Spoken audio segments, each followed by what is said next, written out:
ಭ್ರಷ್ಟಾಚಾರದಲ್ಲಿ number 1 ನಮ್ಮ ಕರ್ನಾಟಕ ಅಂತ, number 1 ಸ್ಥಾನದಲ್ಲಿದೆ ನಮ್ಮ ಕರ್ನಾಟಕ ಅಂತ ಸ್ವತಃ ಸಿಎಂ ಅವರ ಆರ್ಥಿಕ ಸಲಹೆಗಾರ ಬಸವರಾಜ ರಾಯರೆಡ್ಡಿ ಅವರು ಹೇಳಿಕೆಯನ್ನು ಕೊಟ್ಟಿದ್ರಲ್ಲ. ಇದಕ್ಕೆ ಸಂಬಂಧಪಟ್ಟಂಗೆ ಎಂ ಬಿ ಪಾಟೀಲ್ ಅವರು ಇವತ್ತು ಬೆಂಗಳೂರಿನಲ್ಲಿ ಸಿಟ್ಟಾಗ್ಬಿಟ್ರು. ರಾಯರೆಡ್ಡಿ ಮೇಲೆ ಪಕ್ಷ ಕ್ರಮ ತೆಗೆದುಕೊಳ್ಳುತ್ತೆ ಅಂತ ಹೇಳಿದ್ದಾರೆ. ಏನು ಹೇಳಿದ್ರು ಬಸವರಾಜ ರಾಯರೆಡ್ಡಿ ಅವರು?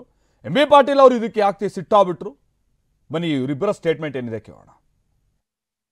First of all, I want to make it very clear and I want to talk always truth.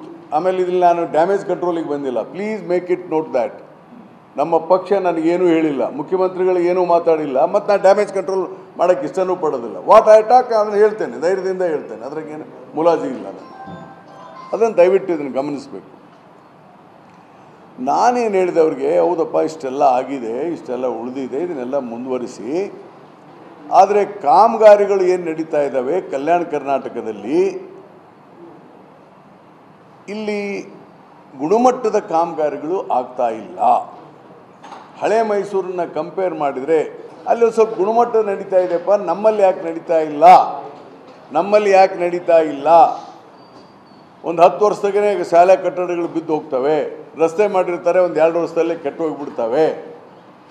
ಇದಕ್ಕೆ ಯಾರ್ಯಾರುಗಳು ಎಲ್ಲ ತಪ್ಪಿಸ್ತಿದ್ದಾರೆ, ಅದರ ಗುಣಮಟ್ಟ ಕಾಪಾಡ್ಕೊಳ್ಳೋಕ್ಕೆ ಮಾಡಬೇಕು. ಇದೊಂದು ಭ್ರಷ್ಟವಾದಂಥ ರಾಜ್ಯದ ವ್ಯವಸ್ಥೆ ಆಗಿಬಿಟ್ಟದೆ, ನಮ್ಗೆ ಆ ದೊಡ್ಡ ಹಣೆಪಟ್ಟೆ ಬಂದುಬಿಟ್ಟದೆ, ಇದು ಸರಿಯಲ್ಲ ಅಂತ ಹೇಳೋದ್ರ ಜೊತೆಗೆ ನಾನೇನು ಹೇಳಿದೆ, ಮೊದಲು ನಾವು ಸರಿ ಇರಬೇಕು, ಯಾರೋ ಎಲೆಕ್ಟೆಡ್ ರೆಪ್ರೆಸೆಂಟೇಟಿವ್ಸು ನೀವು ಸರಿ ಆಗಬೇಕು, ಅಂದರೆ ನಾವು ಸರ್ಕಾರವನ್ನು ಒಳ್ಳೆ ರೀತಿ ವ್ಯವಸ್ಥೆ ಮಾಡಲಿಕ್ಕೆ ಸಾಧ್ಯ ಆಗ್ತದೆ.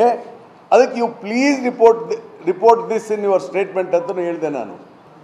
ಇದನ್ನೇನು ಮುಖ್ಯಮಂತ್ರಿಗಳಿಗೆ ರಿಪೋರ್ಟ್ ಕೊಡ್ತೀರಲ್ಲ, please make this my statement in the report. ಈ ಥರದ ಭ್ರಷ್ಟಾಚಾರಗಳು ಆಗಬಾರ್ದು, ತಡಿಲಿಕ್ಕೆ ಏನೆಲ್ಲ ಕ್ರಮ ಕೈಗೊಳ್ಳಬೇಕು ಅನ್ನೋದನ್ನು ಮಾಡಿ. ಇದು ಸರಿಯಲ್ಲ ಈ ವ್ಯವಸ್ಥೆ ಮುಂದುವರೆದು ಅಂತ ಹೇಳಿದ್ದೇನೆ. ಇದರಲ್ಲಿ ತಪ್ಪೇನಿದೆ ನಾನು ಹೇಳಿದ್ರಲ್ಲಿ? ಅದು ರಾಯರೆಡ್ಡಿ ಅವರಿಗೆ ಕೇಳಬೇಕು, ಯಾರ್ಯಾರು ಭ್ರಷ್ಟಾಚಾರದಲ್ಲಿ ಇನ್ವಾಲ್ವ್ ಆಗಿದ್ದಾರೆ, ಅವ್ರಿಗೆ ಏನೇನು ಮಾಹಿತಿ ಇದೆ ಅಂಥೇಳಿ ರಾಯರೆಡ್ಡಿ ಅವ್ರಿಗೆ ಕೇಳಬೇಕು. ಮತ್ತು ನನಗೆ ಅನ್ಸು ಮಾಡಿ ಹಿಂದಾಳೆ ಉಲ್ಟಾ ನೋಡಿದಾರೆ ಅಂತ ಕೇಳಿದ್ದೀನಿ ಹಿಂದಾಳೆ. ಆಮೇಲೆ ಅದು ಪಕ್ಷ ಗಮನಿಸ್ತದೆ. ಅದು ಯಾರೂ ಪಕ್ಷಕ್ಕಿಂತ ದೊಡ್ಡವರಲ್ಲ ಏನ್ರಿ, ಯಾರೂ ಪಕ್ಷಕ್ಕಿಂತ ದೊಡ್ಡವರಲ್ಲ. ಪಕ್ಷದ ಇದು KPCC ಪ್ರೆಸಿಡೆಂಟರು, ಮುಖ್ಯಮಂತ್ರಿಗಳು, AICC ಅದು ಗಮನಿಸ್ತದೆ. ಮತ್ತು ರಾಯರೆಡ್ಡಿ ಅವರು ಸ್ಪಷ್ಟವಾಗಿ ಹೇಳ್ಬಿಡ್ಲಿ, ಅವರು ಯಾರು ಭ್ರಷ್ಟಾಚಾರ ಏನು ಅಂತಂದು ಅವ್ರಿಗೆ ಗೊತ್ತಿದ್ದರೆ ಲೆಟ್ ಹಿಮ್ ಟೆಲ್ ಓಪನ್ಲಿ. ಪಕ್ಷದಲ್ಲಿ ಇದ್ಕೊಂಡು ಈ ಥರ ಒಬ್ಬ ಹಿರಿಯ ಶಾಸಕರು ಮತ್ತು ಅತ್ಯಂತ ಬುದ್ಧಿವಂತರು ಬೇರೆ. ಬಸವರಾಜ ರಾಯರೆಡ್ಡಿ ಬಹಳ ಕ್ಲಿಯರ್ ಆಗಿ ಹೇಳಿದ್ದಾರೆ, ಉತ್ತರ ಕರ್ನಾಟಕ ಭಾಗದಲ್ಲಿ ಯಾಕೆ ನಮಗೆ ಅಭಿವೃದ್ಧಿ ಮಾಡೋದಕ್ಕೆ ಸಾಧ್ಯ ಆಗ್ತಾ ಇಲ್ಲ, ಉತ್ತಮವಾದಂತಹ ಕನ್ಸ್ಟ್ರಕ್ಷನ್ ಇದು ಯಾವುದು ಕೂಡ ಸಾಧ್ಯ ಆಗ್ತಾ ಇಲ್ಲ, ಯಾಕೆ ಅನ್ನುವಂಥದ್ದು ಕಳಪೆ ಕಾಮಕ್ಕೆ ಬಹಳ ಕ್ಲಿಯರ್ ಆಗಿ ಹೇಳಿದ್ರು. ಇಲ್ಲ ಅವರು ಇವರು ಅನ್ನುವಂಥ ಅವ್ರು ಹೇಳಿಲ್ಲ. ಇದೇ ವಿಚಾರವನ್ನ ಏನು BJP ರಾಜ್ಯಾಧ್ಯಕ್ಷ BY ವಿಜಯೇಂದ್ರ ಕೂಡ ಹೇಳಿದ್ದಾರೆ. ಅವರೇ ಹೇಳಿದಾರಲ್ಲ, ಸತ್ಯನೇ ಹೇಳಿದ್ದಾರೆ ಅವರು. ರಾಯರೆಡ್ಡಿ ಅವರದ್ದು ನೇರವಾಗಿ ಮಾತನಾಡೋ ಸ್ವಭಾವ ಅಂತಾನೂ ಹೇಳಿದ್ದಾರೆ. ಏನ್ ಹೇಳಿದ್ರೆ ಬನ್ನಿ ಕೇಳೋಣ. ರೆಡ್ಡಿ ಅವರಿಗಿದೆ ಪಾಪ, ಅವರು ಕೂಡ ವಾಲ್ಮೀಕಿ ಅಭಿವೃದ್ಧಿ ನಿಗಮದ ಹಗರಣ, 100 ಕೋಟಿ ಹಗರಣ, ಮೂಡ ಹಗರಣ, ಬೇರೆ ಬೇರೆ ಇತರ ಹಗರಣಗಳು ಆದ ನಂತರದಲ್ಲಿ ಅವರು ಕೂಡ ಬೇಸತ್ತಿದ್ದಾರೆ. ಅಭಿವೃದ್ಧಿಗೆ ಹಣ ಕೊಡ್ತಾ ಇಲ್ಲ.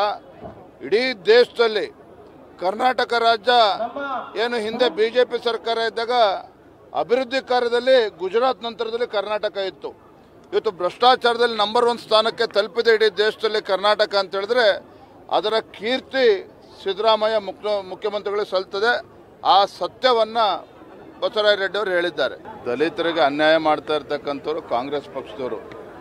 ಮೊನ್ನೆ ರಾಹುಲ್ ಗಾಂಧಿನೂ ನೋಡಿದ್ರಿ, ಅಂದರೆ ಬಾಬಾ ಸಾಹೇಬ್ ಅಂಬೇಡ್ಕರ್ ಬಗ್ಗೆ ಅವ್ರು ಏನು ಕಳಕಳಿ ಇಟ್ಕೊಂಡಿದ್ದಾರೆ, ಗಾಂಧೀಜಿ ಬಗ್ಗೆ ಏನು ಕಳಕಳಿ ಇಟ್ಕೊಂಡಿದ್ದಾರೆ, ಎಲ್ಲವೂ ಕೂಡ ಬಹಿರಂಗ ಆಗಿದೆ. ಇವತ್ತು ದಲಿತರ ಪರವಾಗಿ ಯೋಜನೆಗಳನ್ನು ನೀಡ್ತಾ ಇರ್ತಕ್ಕಂಥವ್ರು ಪ್ರಧಾನಮಂತ್ರಿ ನರೇಂದ್ರ ಮೋದಿಜಿಯವರು, ಭಾರತೀಯ ಜನತಾ ಪಾರ್ಟಿ ಕಾಂಗ್ರೆಸ್ನವರಲ್ಲ. ರೆಡ್ಡಿ ಅವರಿಗಿದೆ ಪಾಪ, ಅವರು ಕೂಡ ವಾಲ್ಮೀಕಿ ಅಭಿವೃದ್ಧಿ ನಿಗಮದ ಹಗರಣ, 100 ಕೋಟಿ ಹಗರಣ, ಮೂಡ ಹಗರಣ, ಬೇರೆ ಬೇರೆ ಇತರ ಹಗರಣಗಳು ಆದ ನಂತರದಲ್ಲಿ ಅವರು ಕೂಡ ಬೇಸತ್ತಿದ್ದಾರೆ. ಅಭಿವೃದ್ಧಿಗೆ ಹಣ